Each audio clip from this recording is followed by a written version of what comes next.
El occidente es una forma de vida histórica, una actitud vital, una instalación en el mundo que tiene tres raíces principales: lo griego, lo romano, lo judeocristiano. Es decir, la razón teórica, el mando según derecho, la creencia en la innovación radical que llamamos creación y en la relación personal, la relación paterno-filial con la divinidad. Pero hay que preguntarse cuáles han sido los resultados, cuáles han sido las creaciones principales de esa actitud, de esa manera de sentirse instalado en la vida. Si comparamos el occidente con cualquier otro mundo, con cualquier otra forma de mundo, pasada o presente, lo primero que salta a la vista es que se trata de un mundo técnico. Se puede pensar que esto es obvio, que es natural, que al fin y al cabo la manera técnica de vivir es inevitable, que viene por sí misma, más pronto o más tarde. Quizá no. Conviene no apresurarse. Recordemos simplemente que la América precolombina no conoció la rueda.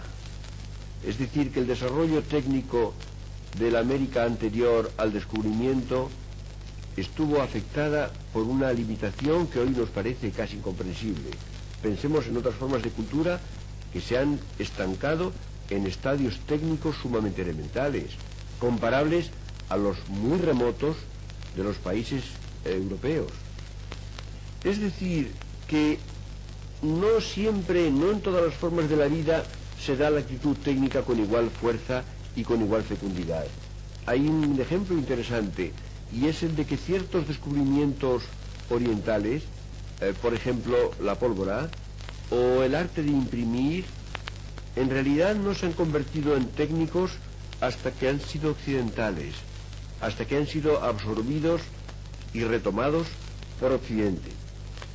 Y cuando se toma el propio mundo occidental, ¿es que es seguro que ya para siempre va a ser técnico?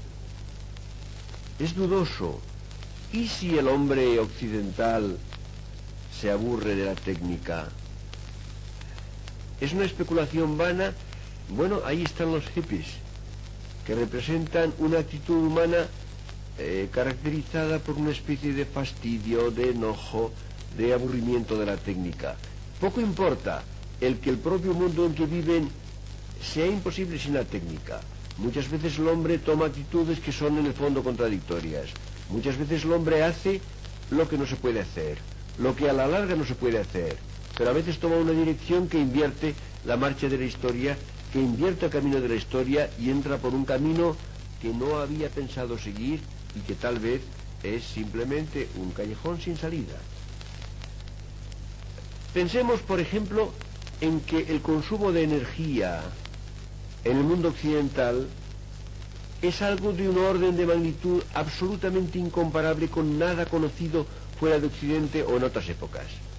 Y el consumo de energía quiere decir acciones vitales.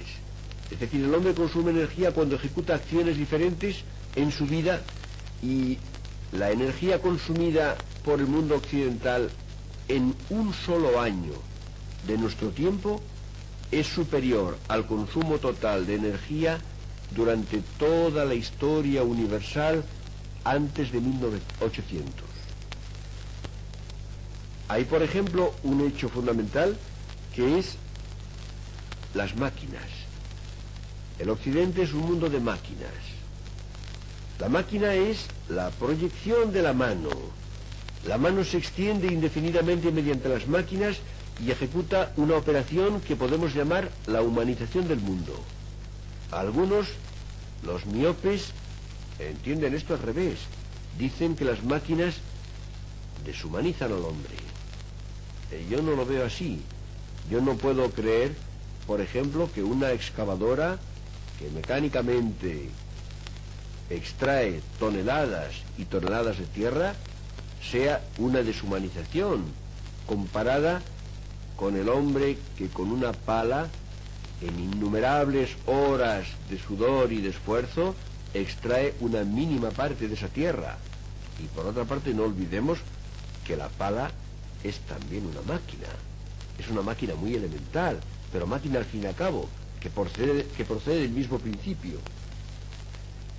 Hay, por ejemplo, otro hecho extraordinario, y es el transporte.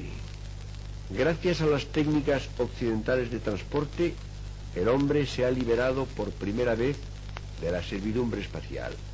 Ya no es un siervo de la gleba. Y si no se trata del transporte físico, del transporte corpóreo, si se trata de la comunicación que en este momento estamos utilizando, ustedes y yo, entonces prácticamente se llega a la ubicuidad, por lo menos a la ubicuidad planetaria. Estamos actuando en todas partes de la Tierra. Nos está siendo presente lo que ocurre en cualquier punto del globo.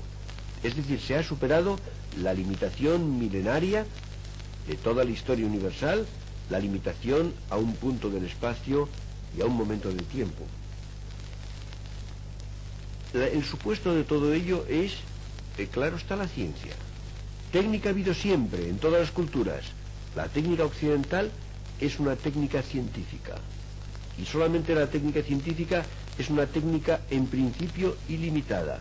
Una técnica que no tiene un fin, un límite dado ya de antemano y conocido. Pero claro está que la ciencia occidental, la ciencia matemática, la ciencia física, química, la ciencia que fue interpretada ya por Descartes en el siglo XVII como el instrumento más eficaz de la felicidad humana, esta ciencia no es posible más que con filosofía. Esta ciencia nace de la filosofía, ha sido creada por una actitud filosófica que data de Grecia, que se expande por Europa, que después se desarrolla últimamente también en América, y esta filosofía occidental no es posible a su vez, y ya lo veremos más adelante, más que en libertad. Es decir, que la libertad es condición de esa filosofía y por tanto de esa ciencia y por tanto de esa técnica y por consiguiente de esa serie de liberaciones del hombre de que hemos hablado. Es decir, que se parte de la libertad para llegar a las libertades. Hay además un conocimiento científico del cuerpo humano. Esa ciencia no es puramente una ciencia especulativa, ni es una ciencia que se ocupe de los astros o de las piedras, es una ciencia que se ocupa del cuerpo del hombre y en cierta medida de la mente del hombre. Es lo que ha hecho posible una medicina científica y no mágica. La medicina occidental ha contribuido al perfeccionamiento del cuerpo humano en un grado que no se hubiera podido ni sospechar.